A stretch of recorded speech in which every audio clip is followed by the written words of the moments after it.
changed the codes! Didn't you? Coward!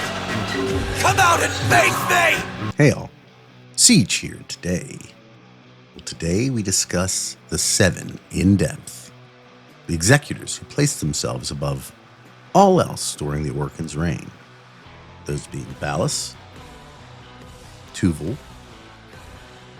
Avantus, Nitokh, Karishh, Scarne, and Tormis. Although 7 emperors are also mentioned, it is largely believed that these two groups are essentially one and the same, merely taking on multiple worthy naming conventions, being the unbridled rulers of the era. And in the present day, they are thought to be each of them dead. Although we may come to find in time that might not be entirely accurate. As they are described, they are essentially the image for what corrupted power would look like in human form. And in their case, they brazenly paraded this mindset around and were equally indifferent to how it was perceived amongst both their own subjects, but also the Orkan Empire as a whole. All too willing to sacrifice anything for the most mundane of their desires.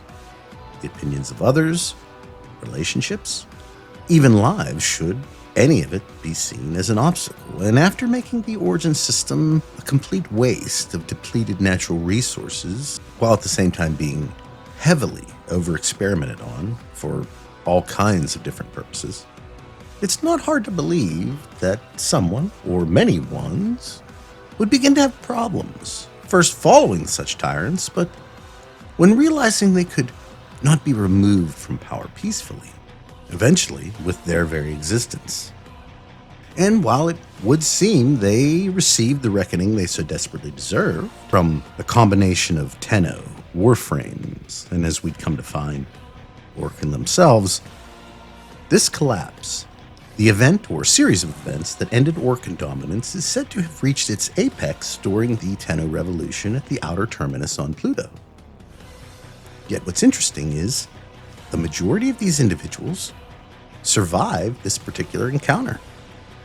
While the Tenno were being celebrated by the Empire for successfully defeating the Sentients, in secret, these same operators stationed there plotted to use this rare moment of the Golden Lords actually being present, at least that's what we believe, but also seemingly together, to destroy them and thus free the system from their oppression.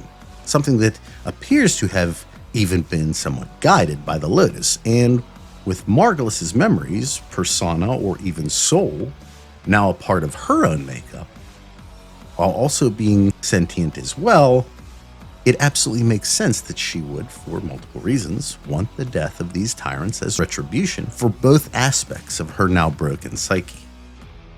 However, the uprising itself did not appear to claim the majority of these 7, with really only Scarne and Tormis even feasibly being eliminated during that specific incident. And that's only due to a lack of acknowledgement in any way of how those 2 actually perished. Because of this, they are the only 2 we can't in any way reasonably account for. And, more importantly, not even one of the deaths of these 7 we have information on actually played out on Pluto. Aside from Ballas, Tuvul is probably the one we have the most amount of information on. He is known for 2 very specific things. First, his involvement with the Zariman 10-0, the ship the Orkan originally sent to Tau by way of void travel. Him essentially being on par with one might call the sponsor of the entire operation.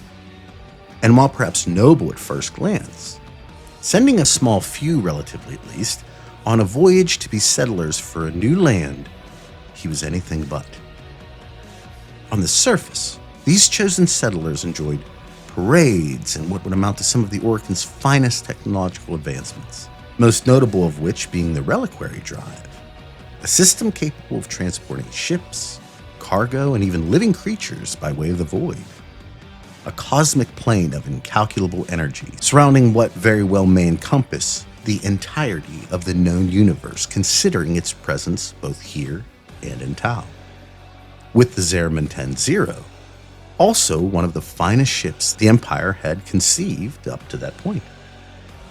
However, as the colonists became more aware of how expendable they were to him, in that they were merely meant to lay the groundwork of a fresh start. Did they ever tell you what happened to your ancestors? Making up the Great Rail was the telling. First you serve as labor, then you serve as parts. Compounded by the act of forcing a cataclysmic risk that in secret he knew wasn't safe, and adding to it by forcing a seemingly unnecessary rushed initiation of the trip process. Hey, it's me. If you're listening to this, I guess you found the data pad I left sitting on your bedside table. Subtle, I know. I wish I could say this in person, but ever since Cavaliero's little show of force, we're on double shifts. I've been thinking about what you said, though. Right, look, you've always been the smart one in this relationship. And I know how much you look up to our comedian Yanta. What I'm trying to say is, I'm sorry. I'm sorry I said Yanta and your team were gonna get us all killed. It's just that things have been intense lately, and I'm still not convinced that Yanta isn't insane. But you are, and always will be, the most important thing to me. And if you really do believe the jump will be safe, I'll trust you.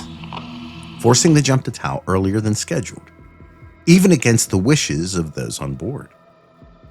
This was then compounded additionally by his withholding of food as a kind of punishment for their trepidations, even telling them that they had now been completely cut off from the Empire in its entirety due to the trip's subsequent failure. And if all that wasn't bad enough, he was the head of the Yuvan clerisy, a kind of high priest of the Orokin's continuity ritual. In a ceremony reeking of Kuva, the Orokin candidate would force their consciousness into the new chosen body, the Yuvan, consigning the mind of the hapless former owner to oblivion. They call this life-extending process continuity. Something that consisted of, at least in the latter stages, procuring young children from colonies established on Mars. Long ago, the lands of our colony were cursed. They were soaked in fear. The Golden Skymen would come and take our children away. Young and old alike cowered before them, afraid to lose their most beloved. In the end, the Orokin hadn't necessarily cured aging, or even created immortality. Rather, they were merely stealing the lives of a certain sect of their citizenry for themselves, with Tuvul leading this religion, if you will. He was also a major factor in the sentience mass production and subsequent usage in building of their solar rails to Tau.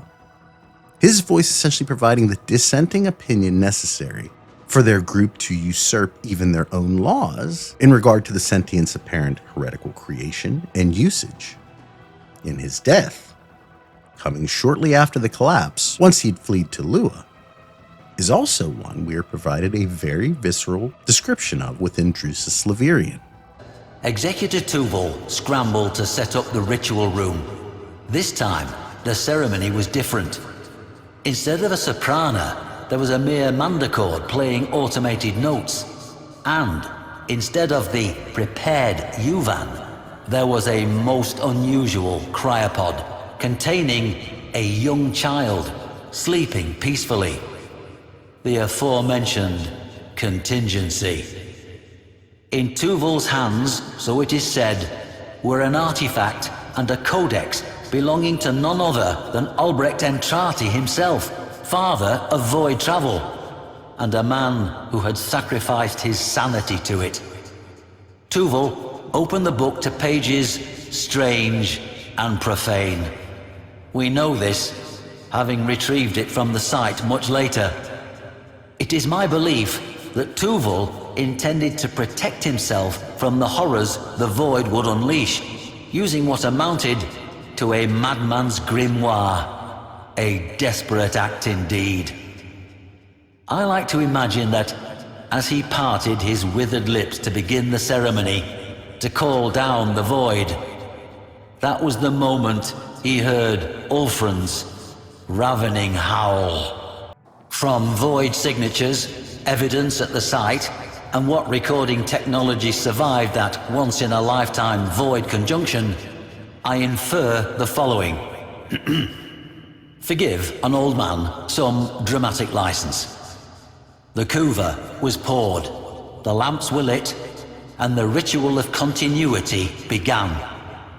As Tuvul intoned the barbarous versicles of continuity, a horde, the breadth of which had never before been seen at such a ceremony, massed in the gathering void. Things with 2 heads or none, lopsided, broken-horned, perhaps drawing their being from Tuvul himself, as if expressions of his vice.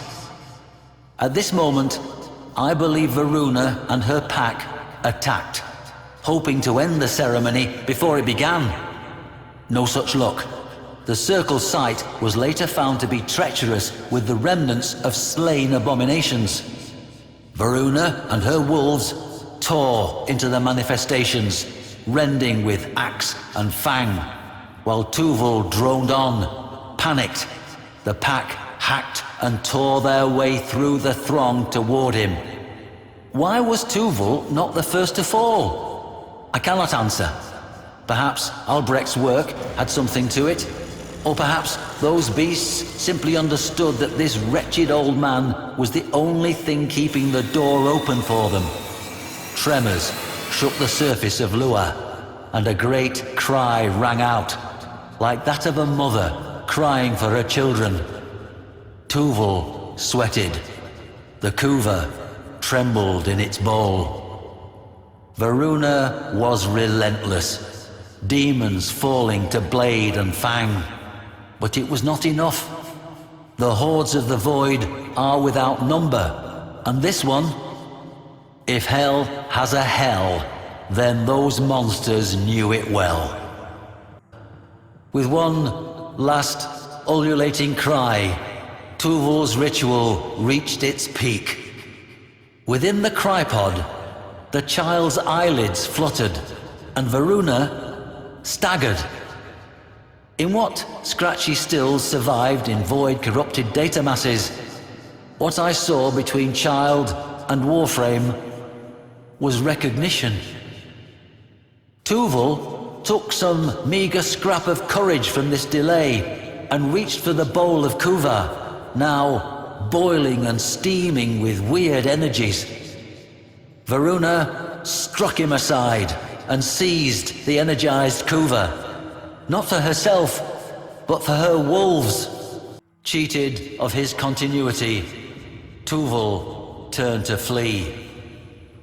But his former warden was having none of it. Those who came after found nothing but gnawed bones, some of them unusually long, twisted within shreds of white gold raiments. Centuries of directed influenced luck all run out. But just before almost performing this profane ritual on what very much appears to be an operator, even appearing to have some level of expertise with the grimoire of Entrades, an item we already have experience with and its incredible possibilities, himself invoking the spirits of the void, something that cost the Warframe Varuna dearly in the end, with her sacrifice and the Tenno's connection, stopping the Executor from carrying out his final desperate plan, and appearing to end Tuvul's story outright.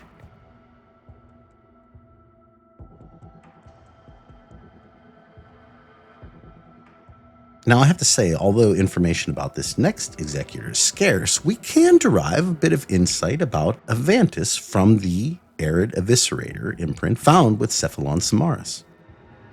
While we are not offered a definitive location where she was, how she escaped the Tenno, or if she even made it to Pluto at all, we are shown how very little she fears death herself, even in the midst of the collapse, only really being concerned with reestablishing the executorial branch of their government, shutting the doors on other survivors and thus dooming them on this newly infested vessel.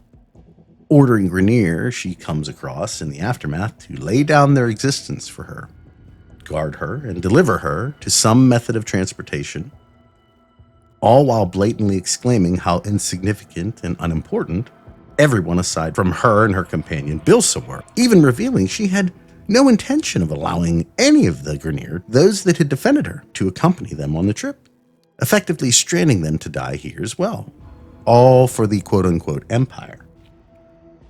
She would, of course, honor those who sacrificed themselves with titles of bravery, but of what do accolades of an empire matter, with no empire left to justify their meeting?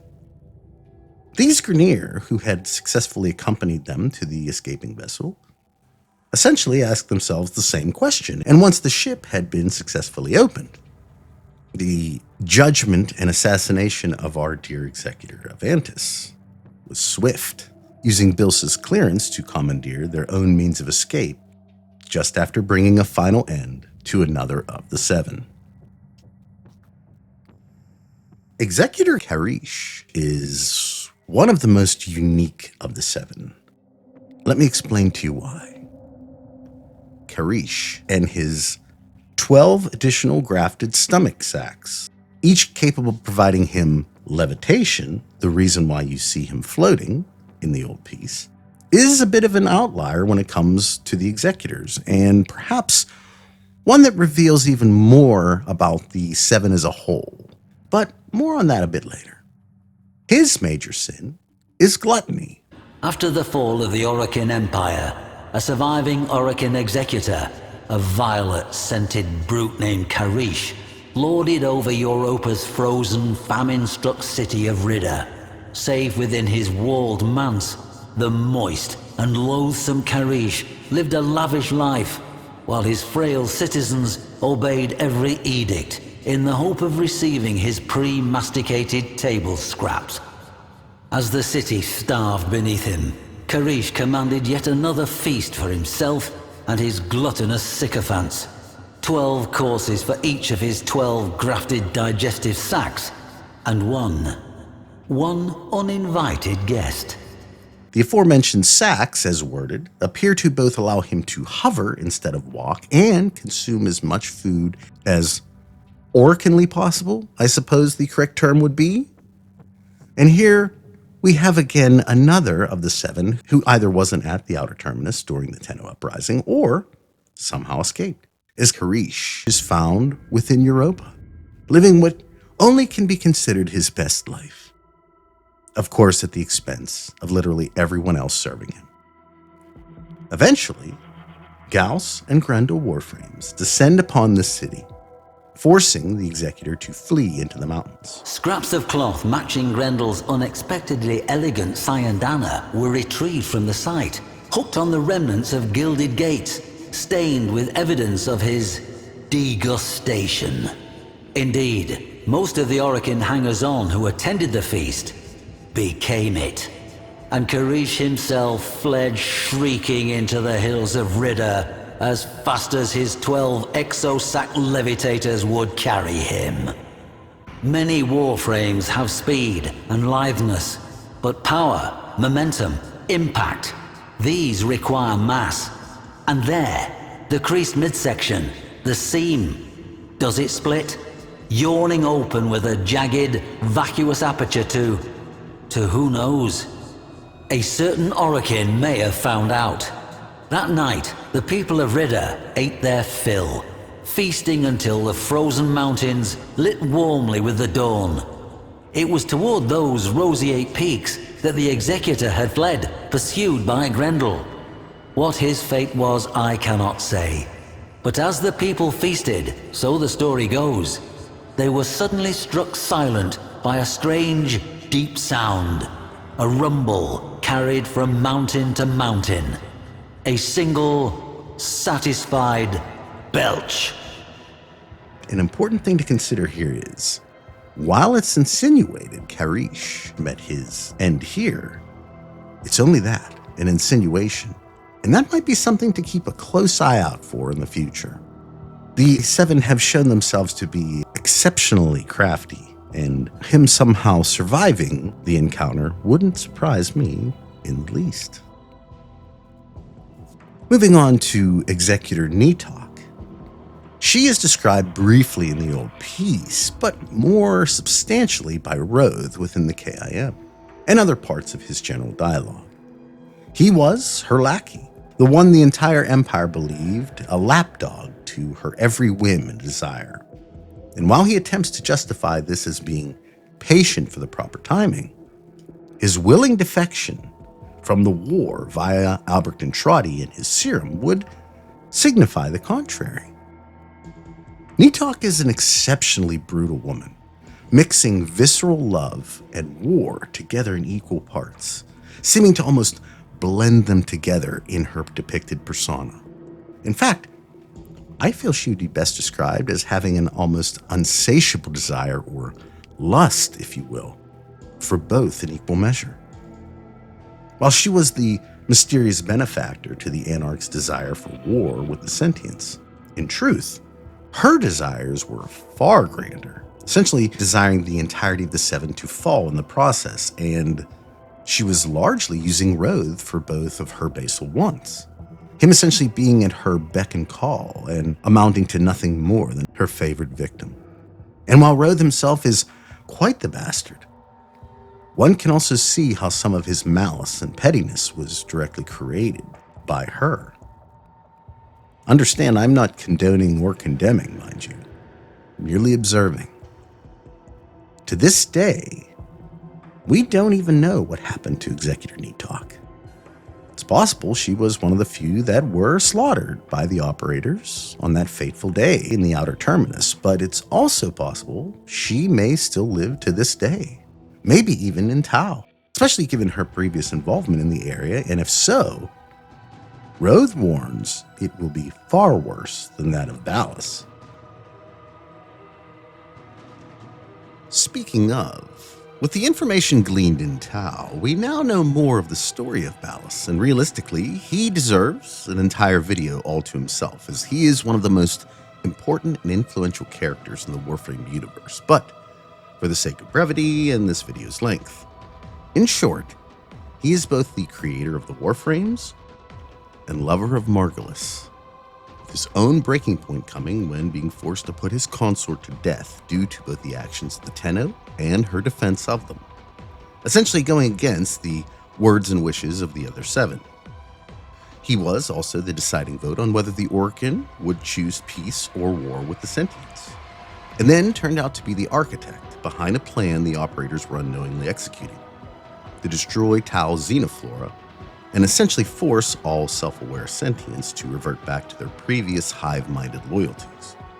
However, perhaps his most notorious action would have to be taking a specially created sentient named Ata and shaping her to look and act almost identical to his former lover Margulis, and in secret, using this likeness to weaponize the Tenno into revolting, becoming the catalysts for the entire Empire's collapse with the aforementioned massacre at the outer terminus on Pluto. Having successfully disappeared from existence for years after that point, with his whereabouts during that time still quite unclear, he resurfaced to claim back the Lotus and began the new war as Narmer, as well as becoming, at least in part, sentient himself as well, only to finally be defeated and supposedly killed by the reunited Tenno and Lotus. And while it's true his history has been even more fleshed out recently, we still don't know all of it yet.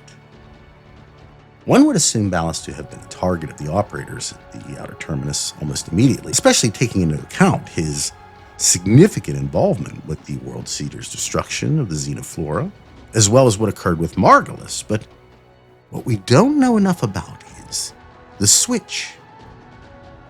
The new timeline established by the old piece insinuates Margulis' death after the events of the quest, her taking the punishment in the operator's stead, being put to death by the Seven, with Ballas being specifically forced to call for it. But what we still don't know is, where and when did the Lotus come into the picture? When was she implemented into the plan? And further, why did the operators follow her so willingly? After all, they would have known Margulis was dead, so seeing her again should have come as quite the shock, yes? What was their initial meeting like, do you think? It makes one very much wonder about a few clues we've been offered over the years. Firstly, the message an Orkin will periodically see when loading, specifically in regards to the mention of the Margulis implant, as well as a reoccurring kind of brief screen static that seems to always accompany any loss of connection from her helmet. Now, this whole scenario is something I'm going to discuss in depth in a future video, as it absolutely warrants it. But for now, when looking at the little breadcrumbs we've been offered along the way, in hindsight, it's far easier to see how Ballas escaped the turmoil of the collapse, especially when you consider the control he has been shown to possess over the Lotus. Heck, one could even make the case that he may have had quite a bit to do with this uprising, given his association with the sentients up to that point, his relationship with the Lotus, and even little things like the sentient's creation. Ballas is so unique in the fact that on the surface, he seems to oppose actions or opinions, but quite often, he's baiting his adversaries into doing exactly what he wanted, and with him just miraculously appearing during the apostasy prologue, cementing the connection he and the Lotus have. After all, she left, and willingly, starting a war against the entirety of the Origin system, and then secretly offered us information while completing his orders. Of course, then we have the entire prelude to war, something she specifically wants us to see, providing us the exact information we need to believe we can oppose him, only to fail and have him kill her and imprison us with the weapon he made. And the man in the wall seemed to lead us to.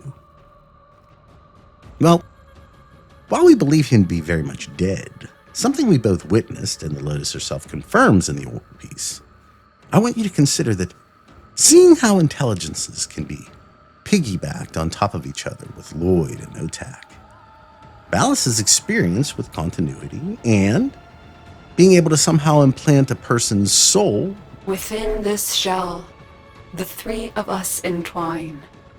We forge a new strength. Lotus, Margulis, Nitokh. We live. Maybe even utilizing the properties of continuity, but blocking out the arcane aspects of it somehow. Is this what Void Link Severed means, perhaps? Transferring what was left of Margulis into the sentient. It's something we don't talk about, but really, how else would Margulis, as a consciousness, exist inside the Lotus now? Again, this discussion is for another video, but the point is, well, I'm just concerned that a part or all of him may have somehow been absorbed into her, right here, at the very end of the new war, and that aspect could either be influencing her to this day, or perhaps even worse, every aspect of this was all part of the plan to begin with, and she has some intentions of somehow bringing him back. The canon old piece playthrough specifically uses the Lotus, needing the aforementioned helmet to jack into the operator's brain within the dark refractory. Off the subject a bit, but quick question. How else does anyone do this within the refractory if the Lotus isn't around and her brain tentacles? These are our memories, correct? Or are they? It's just, to me, this specific scene in the old piece doesn't make any sense unless Ballas is telling it to us either in the past or in the new corrupted memory to remember this for what's still to come. Had his plan went to fruition, we would have most likely been imprisoned or executed after what transpires with Ballas knowing about it the whole time.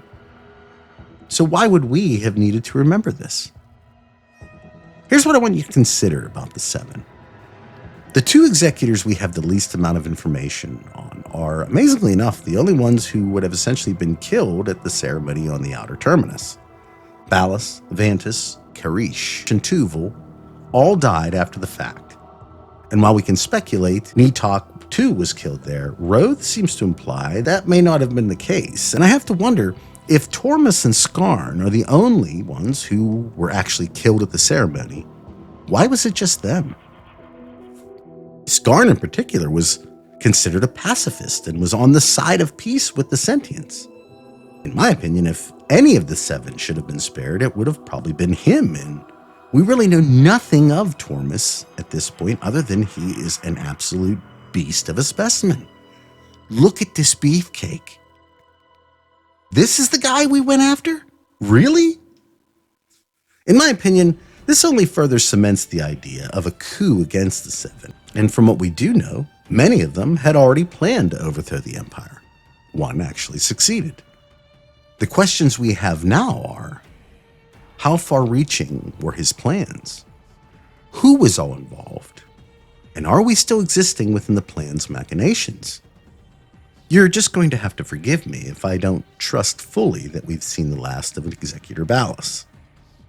And with some of these 7 still verifiably missing, taken into consideration with their penchant for both self-preservation and a centuries-long understanding of continuity, I can't help but wonder if the story of the 7, the full story, has yet to be told. Now, it's important that I mention here the idea that much of the information on the 7 was willingly buried by the population.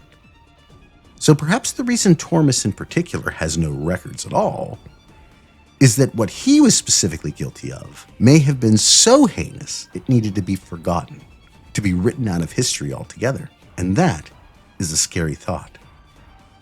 You know, while there isn't enough clear information to support this, Karishh opened my eyes to the possibility of a motif the 7 may be following. Is it possible the 7 each in some way represent the 7 deadly sins? I can place a few right off the bat, at least seemingly. Ballas, in my opinion, would clearly represent envy, with him figuratively and literally losing it once he realized Margulis and the Lotus's love would never truly be his, and that the Tenno children would always be chosen above him, leading to one of the most extreme cases of jealousy anyone can imagine. Now, the aforementioned Karishh, well, gluttony is the obvious choice here. 12 stomachs with him leaving nothing for his faithful constituents. This is the easiest of the group to classify, if you ask me. Now, with what we know of Nitokh, in my opinion, lust seems to fit her best, craving both sexual love as well as the chaos of war and conflict, appearing to desire both in a rather unhinged kind of way, untethered, and probably the most dangerous of the known 7. For Executor Tuvul, while I admit pride was my first thought, pride in his Zariman colony project, pride in the Juven clerisy, upon thinking a bit deeper on the matter, wrath may in fact be more appropriate, especially in the aftermath of the Zariman accident, where he can only be described as going scorched earth against the colonists, merely for speaking out about what would amount to reckless decision-making in the end. His impatience to make the jump essentially put all of them in harm's way, and his response to their justifiable apprehension about the whole scenario was to cut everyone off and just let them fend for themselves, showing an incredibly petty mindset of what can only be considered revenge for them not blindly following his directives. Something that seems to describe this particular executor quite adequately. But here is where things get more clouded, because as I mentioned, we don't really know a lot about Scarne or Tormis at this point, either of which could have personalities matching up with any of the aforementioned sins I've already talked about. I suppose you could make the case that Scarne could embody sloth, not due to laziness, mind you, but rather his passivism might be viewed as indolence, choosing to stay impartial, not because he's strong, but rather because he's just too weak to act. The 7 we know are incredibly ruthless, so having one of their own be a pacifist seems like it could very well be more due to a lack of ever wanting anything to change, keeping the status quo, if you will, agreeing with as many people as they could, no matter how good or bad it might be. Now, Avantus is equally tough to place as well, as she could be considered greedy, but I'd argue if, let's say, Tuvul is considered wrath, Her pride in herself, her Orcan standing, and her belief that she was untouchable basically got her killed. Hubris would seem to be the best fit. And while we could probably assign a number of different deadly sins to each of the 7, the important thing to take away from this is, in my opinion, that they all seem to adhere quite vehemently to the idea of not really paying much attention to the gravity or severity of these particular sins, especially when it came to the Orcan Empire as a whole. Perhaps my favorite aspect overall of the old piece is how much of the end of the Empire we're really finding out about, and how things weren't really as black and white as first believed. In truth, with Ballas being known as a moderator of sorts for the 7, among the 7 executors, Ballas had styled himself first among equals. Ever the diplomat, ever the honey-voiced persuader, he resolved the grudges and disputes of the others. I found, to my utter glee, that he was now the rose caught between 2 thickets of thorns. The warmonger faction headed by Nitokh pulled one way, the pacifist under Scarne pulled another. Ballas was obliged to decide, and earn the scathing enmity of whichever Carde he did not side with. Mitigating differences between them. I know you're not going to believe this, but he was probably the one holding literally everything together far longer than they had the right to continue to exist. You can look at that both as a positive and negative too, I believe. On one end, the Empire lasted longer because of his negotiation and, let's be real, silver-tongued manipulations, but at the same time, this group was also seemingly brought to an end by the machinations of Ballas. It really is a crazy dichotomy in the end, and I believe fate promises more twists before this drama unfolds completely. But what do you think? And before you answer, ask yourself this. If the Tenno Massacre was such a catalyst for the collapse itself, why did most of them survive the encounter? These particular entities were some of the worst things to ever grace the Origin system, and the idea that one or potentially more could still be out there somewhere, enacting silent plans to further their power could in the end really turn the story of Warframe on its head. We've already got the man on the wall to deal with. Having additional executors, potentially even worse than the indifference, is a whole other thing to deal with. And then there's the perhaps scariest conclusion that somehow the man on the wall has already got to them. But with that being said, I hope you enjoyed this deeper dive into the 7, and it got you really thinking about what remnants of this group we have yet to discover. And even if none of them remain, one thing to definitely keep in the back of your mind is the Stalker's story, one where he describes what he witnessed the day the Tenno brought ruin to the Orcan Empire, can't be the only one of its kind. The old piece showed undeniably there are potentially still many that may not necessarily agree or serve the Orcan Empire, but did serve quite vehemently particular executors. Much like how the Anarchs might view Nitokh with how she helped them fight for a new home. Something Galastra in particular felt the sentience just up and took from them. Or perhaps someone like Bilsa, who would have conceivably remained by Avantus' side forever had she not met her demise by the Grineer hands, and really seemed to lament the idea of not living like an Orcan more than once. And that's not even mentioning any of the others that may have been loyal to someone like, say, Scarne, who didn't necessarily buy into the warmongering the other 7 desired, and then now want some level of vengeance against the operators still for all of it. Whether they or any others across the expanse of Sol, Tau, and its surroundings, and, well, who knows what else, or how far these individuals may have felt forced to move to, well, do some still exist? We really don't know, but remember, I'm begging your pardon, sir, but it's a big-ass sky. And if Tau is possible, what area isn't? Now, as always, I'd like to thank the channel's members. I can't tell you how appreciative I am of your support, but also just how blessed I always feel to know you value my content enough to help out as you do. For this, I am and will forever be eternally grateful. Also, I can't forget my longtime channel support in G Fuel, a product I use to this day and used for this video, as a matter of fact. Given its longevity on the market, I believe that in itself speaks to its actual effectiveness and preference amongst many who, like myself, need a bit of a mental boost at times. So thank you again to both, and thank you all to those who support the channel by coming and watching the content each and every time. And at any rate, I hope you all have a wonderful day today, a wonderful rest of your week, and I'll talk at you all in the next one. Take care, everybody. Bye.